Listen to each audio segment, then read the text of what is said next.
नमस्कार दोस्तों, स्वागत है आपका यूट्यूब चैनल एबी टेक में।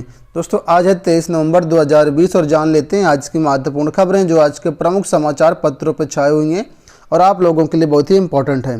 सबसे पहले आप लोग बात करेंगे एलटी ग्रेड सामाजिक विज्ञान के अभिलेख सत्यापन के बारे में। आज से एलटी ग्रेड सामाजिक विज्ञान के अभ्यर्थियों का अभिलेख सत्यापन लोक सेवा आयोग में शुरू हो रहा है। यह प्रक्रिया 23 नवंबर यानी आज से शुरू होकर के 17 दिसंबर तक चलेगी। ठीक है, इसके लिए सभी अभ्यर्थियों को शेड्यूल जारी किया गया था। पहले उस शेड्यूल के अनुसार सभी अभ्यर्थी अपना पहुँचे। जो आपसे डॉक्यूमेंट्स मंगाए गए हैं उस सारे डॉक्यूमेंट्स आप लोग लेकर के जाएँ और जैसे ही 17 दिसंबर तक ये आपका शेड्यूल मतलब अभिलेख सत्यापन पूरा हो जाएगा, इसके बाद आपकी फाइलें जो है माध्यमिक शिक्षा निदेशालय को भेज दी जाएंगी। उसके बाद वहाँ पर आप लोगों की कॉलेज चॉइस वगैरह करवाई जाएगी ऑनलाइन पोर्टल के माध्यम से और इसके बाद आपको विद्यालय आवंटित कर दिए जाएंगे।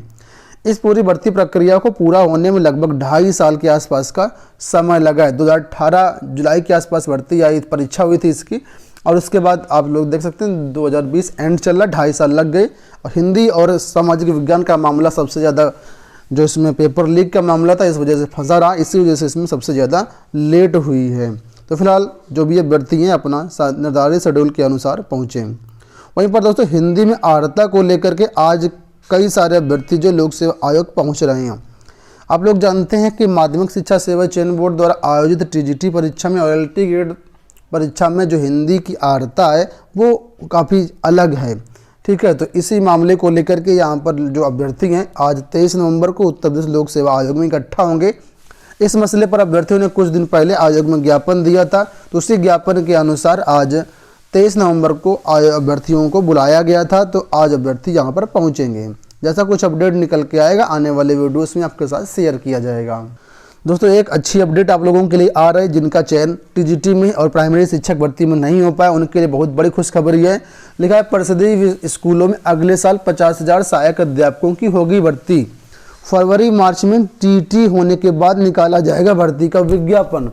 ठीक है, तो जिनका टीटी नहीं है उनके पास एक मौका भी है कि इसके फॉर्म अभी दिसंबर में ही ऑनलाइन शुरू हो जाएंगे और फरवरी मार्च के आसपास इसकी फरवरी के एंड में इसकी परीक्षा करवाई जाएगी और मार्च तक आप लोगों को ये विज्ञापन देखने को मिल सकता है। परिषदीय विद्यालय में 69 शिक्षक भर्ती पूरी होने के बाद भी 50,000 जो शिक्षक हैं उनके पद खाली रहेंगे। तो इन पर विज्ञापन जो है आप लोगों का मार्च तक आने की संभावना है। यहाँ पर देखिए आप लोग लिखा है फिलहाल चल रही 69,000 सहायक अध्यापकों की भर्ती पूरी होने के बाद भी परिषदीय स्कूलों में 50,000 पद खाली रहेंगे। सूत्रों के मुताबिक 69,000 सहायक अध्यापकों की भर्ती में शेष शिक्षकों को दिसंबर तक नियुक्ति के बाद नई भर्ती प्रक्रिया शुरू की जाएगी। टीटी की परीक्षा फरवरी मार्च में कराई जाएगी। उसके बाद इसका परिणाम जारी होने के साथ साथ आप लोगों को 50,000 सहायक अध्यापकों की भर्ती का विज्ञापन निकाल दिया जाएगा। इसकी तैयारियाँ जो हैं चल रही हैं। तो ये एक दोस्तों अच्छी अपडेट है। वहीं पर बात कर लेते हैं 37,000 शिक्षकों की भर्ती के बारे में। फेज 2 के अंतर्गत जो सुप्रीम कोर्ट से निर्णय आया हुआ है उसके अनुसार होना है। तो यहाँ पर लिखा है कि दिसंबर के पहले सप्ताह में 36,590 शिक्षकों को बटेंगे नियुक्ति पत्र। यहाँ पर दोस्तों आप लोग जानते होंगे मुख्यमंत्री योगी आदित्यनाथ ने कल कहा है कि जो 36,590 अभ्यर्थी हैं इनको नियुक्ति पत्र दिसंबर के पहले सप्ताह में दिए जाएंगे और इनकी जो काउंसलिंग प्रक्रिया है अभी इसी हफ्ते से शुरू करने की तैयारी है। यहाँ पर लखनऊ में जो है जितने भी चयनित होंगे उनके नियुक्ति पत्र सीएम देंगे, मुख्यमंत्री देंगे, जबकि बाकी जिलों में जो प्रभारी मंत्री हैं, स्थानीय विधायक, सांसद हैं उनके द्वारा नियुक्ति पत्र वितरित किए जाएंगे। यहाँ पर आप लोग जानते होंगे ये भी कि उस समय विधान परिषद चुनाव के कारण आचार संहिता लगी हुई थी। तो सरकार ने निर्वाचन आयोग के पास एक लेटर भेजा था जिसमें अनुमति मांगी थी। तो राज्य निर्वाचन आयोग ने जो लेटर है वो मुख्य निर्वाचन आयोग अधिकारी को फॉरवर्ड कर दिया है, मतलब भारत सरकार को फॉरवर्ड कर दिया है। वहाँ से अनुमति मिलने के बाद इसकी प्रक्रिया शुरू हो जाएगी। बात कर लेते हैं टीजीटी पीजीटी 2016 के चयनित अभ्यर्थियों को लेकर के। तो यहाँ पर लिखा है टीजीटी पीजीटी के अभ्यर्थी पहुँचे कार्यक्रम स्थल, पुलिस ने रोका। दोस्तों मुख्यमंत्री योगी आदित्यनाथ का कल भाषण था, तो उस भाषण के दौरान अभ्यर्थियों ने इनको ज्ञापन देना चाहा। कई सारे अभ्यर्थी थे जिसमें छात्र छात्राएं दोनों लोग से शामिल थे। तो ये लोग इनको ज्ञापन देना चाह रहे थे क्योंकि इनका कारोबार ग्रांट नहीं करवाया गया स्कूलों के द्वारा, जबकि इनका कॉलेज आवंटन कर दिया गया है। तो ज्ञापन देना चाह रहे थे लेकिन इनको पुलिस ने रोक लिया, महिलाओं को चेतावनी देकर छोड़ दिया और पुरुष अभ्यर्थियों को जबरन बैठाले रहे और शाम को रात में 8 बजे इन अभ्यर्थियों को छोड़ा। बात कर लेते हैं एसएससी को लेकर के, तरीका सीजीएल टीयर 3 में 65% रही उपस्थिति। परीक्षा में बिहार के मुकाबले यूपी के अभ्यर्थियों की उपस्थिति अधिक रही। कल सीजीएल टीयर 3 की परीक्षा थी जिसमें 65% अभ्यर्थियों ने परीक्षाएं दी हैं अपनी। उत्तर प्रदेश के जो डिग्री कॉलेज हैं, जो विश्वविद्यालय आज से खुल रहे हैं। आप लोग जानते होंगे मार्च से सभी स्कूल कॉलेज बंद थे, तो स्कूल कॉलेज तो पहले ही खोल दिए गए कक्षा 9 से 12 तक। डिग्री कॉलेज अभी तक खोले नहीं गए थे, तो डिग्री कॉलेज आज से खोले जाएंगे। और यहाँ पर लिखा है कक्षों की उपलब्धता के अनुसार 50% विद्यार्थियों को रोटेशन के अनुसार बुलाया जाएगा। उच्च शिक्षा गाइडलाइंस जारी की गई हैं, जो छात्रावास हैं वो भी आज से खोल दिए जाएंगे।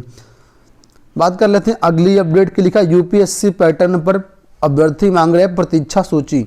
आप लोग जानते हैं उत्तर प्रदेश लोक सेवा आयोग में जो सारी भर्ती प्रक्रिया होती है, खासकर पीसीएस की, उसमें से जो पैटर्न है यूपीएससी का लागू कर दिया गया है।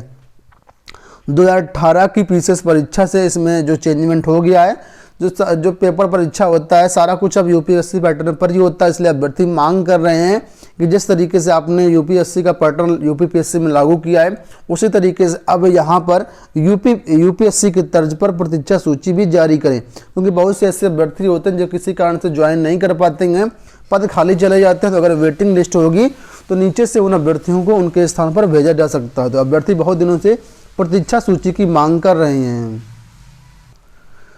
अगली अपडेट की बात कर लेते हैं। तो विधान परिषद समीक्षा अधिकारी परीक्षा को लेकर के अपडेट है। कल आप लोग जानते होंगे इसकी परीक्षा हुई थी, कई जगह इसमें पेपर लीक का आरोप भी लगा है, परीक्षा निरस्त होने की खबरें सामने आई थी, लेकिन यहाँ पर जो लिखा है वो आप लोग देख लीजिए। 73 पदों के लिए 70% अभ्यर्थियों ने दी परीक्षा। यहाँ पर लिखा गोरखपुर में एक परीक्षा केंद्र है जहाँ पर हंगामा हुआ, परीक्षा निरस्त करने को लेकर के आज इस पर निर्णय होगा। मामला यहाँ पर है, देख लीजिए, गोरखपुर में भटहट के इस्माइलपुर स्थित गुलाबी देवी इंटर कॉलेज पर विलंब से पेपर बंटने से नाराज अभ्यर्थियों ने हंगामा किया। मौके पर पहुंचे डीएम के विजयेंद्र पांडियन व एसएसपी जोगेंद्र कुमार ने मोबाइल फोन से विधान परिषद के प्रमुख सचिव से बात की। डीएम ने बताया कि देर से प्रश्न पत्र बंटने की जांच कराने के लिए प्रमुख सचिव से अनुरोध किया गया है। तो यहाँ पर आज जांच होगी, इस पर निर्णय आज लिया जाएगा कि पेपर लीक हुआ है या नहीं हुआ है, पेपर रद्द होगा या नहीं होगा। यहाँ पर तो ऐसा ही लिखा, लेकिन कुछ खबरें ऐसी भी आई थी जिसमें ये बताया जा रहा था कि पेपर रद्द कर दिया गया है। बात कर लेते हैं यूपी ट्रिपल एससी की। आप लोग जानते हैं यूपी ट्रिपल एससी में पीटी को लागू कर दिया गया, जो भी नई भर्तियाँ होंगी। तो यहाँ पर लिखा है कि नई व पुरानी लंबित भर्तियों पर मंथन 26 को। दोस्तों काफ़ी सारी जो पुरानी भर्तियां यूपी ट्रिपल एससी की चल रही हैं उन पर मंथन होगा, और नई भर्तियों का जो शेड्यूल है, जो परीक्षा कैलेंडर है, कब कौन सी भर्ती करानी है, उसके लिए भी 26 तारीख को मंथन होगा। यहाँ पर लिखा है द्विस्तरीय परीक्षा प्रणाली के अंतर्गत नई भर्ती कार्यक्रम पर होगा विचार। शासन से द्विस्तरीय भर्ती परीक्षा की प्रणाली मंजूरी के बाद उत्तर प्रदेश अधीनस्थ सेवा चयन आयोग की 26 नवंबर को होने वाली बैठक में न्यायालयों में लंबित मामलों के साथ नई भर्ती को आगे बढ़ाने पर विचार की संभावना है। आयोग में नई भर्ती कार्रवाई द्विस्तरीय परीक्षा प्रणाली के इंतजार में पिछले 1 वर्ष से फंसी थी। अब मंजूरी के बाद नई प्रणाली के अंतर्गत भर्ती कैलेंडर फाइनल किया जाना है। इसके अलावा सम्मिलित अवर अधीनस्थ सेवा प्रतियोगितात्मक परीक्षा 2019 का प्री परीक्षा का आयोजन पिछले साल 30 सितंबर व 1 अक्टूबर को हुआ था। 9 महीने बाद जून में इसका रिजल्ट जारी कर दिया गया, लेकिन मुख्य परीक्षा का अभी तक इसका नहीं कुछ हुआ है। तो मुख्य परीक्षा के लिए अभ्यर्थी इंतजार कर रहे हैं। तो इस तरह जो भी पिछली परीक्षाएँ, पुरानी परीक्षाएँ जो पेंडिंग पड़ी है उन पर भी चर्चा होगी, और नई जो भर्ती परीक्षाएँ होनी है उन पर भी विचार किया जाएगा। 26 नवंबर को बैठक होना है। यहाँ पर जो भी कार्रवाई होगी, जो भी निर्णय लिया जाएगा, आने वाले वीडियोस में आपके साथ शेयर किया जाएगा। अगली अपडेट की बात कर लेते हैं। लिखा 30 नवंबर तक आवेदन कर सकेंगे अल्पसंख्यक छात्र। जो भी अल्पसंख्यक छात्र हैं उनको स्कॉलरशिप लेना है तो नेशनल स्कॉलरशिप पोर्टल के जरिए आप लोग आवेदन कर सकते हैं। आवेदन की जो डेट है 30 नवंबर तक बढ़ा दी गई है। ठीक है, बात कर लेते हैं अगली अपडेट की। लिखा रोडवेज के 1468 संविदा चालक व परिचालक होंगे नियमित। परिवहन निगम अपने 1468 संविदा कर्मियों की नौकरी पक्की करने जा रहा है। इसमें 1200 संविदा ड्राइवर और 268 संविदा कंडक्टर शामिल हैं। मानक पूरा करने वाले प्रदेश भर के संविदा ड्राइवरों और कंडक्टरों की सूची परिवहन निगम मुख्यालय ने मांगी है। तो जो भी इसमें है उनके लिए एक अच्छी अपडेट है कि इनको नौकरी पक्की होने जा रही है। अब अंत में बात कर लेते हैं नर्स भर्ती को लेकर के अपडेट के बारे में। लिखा नर्स भर्ती में महिलाओं को 80% आरक्षण सही।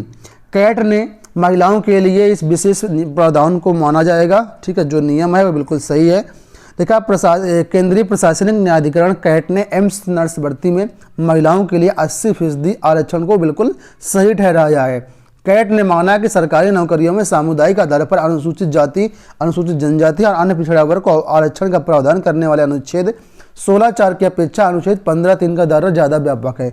न्यायाधिकरण ने कहा कि एम्स में नर्सिंग ऑफिसर के लिए 80% पद महिलाओं के लिए आरक्षित रखने का जो अनुच्छेद 15(3) के तहत नियम है वो बिल्कुल सही है और इसी को फॉलो किया जाएगा। तो फिलहाल नर्स भर्ती को लेकर के अपडेट है कि यहाँ पर महिलाओं को 80% आरक्षण दिया जाएगा।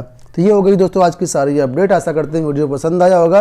वीडियो को लाइक और शेयर कर दीजिएगा। इसी तरह के मॉर्निंग अपडेट्स एवं रोजगार समाचार पाने के लिए चैनल को सब्सक्राइब जरूर करिएगा। धन्यवाद।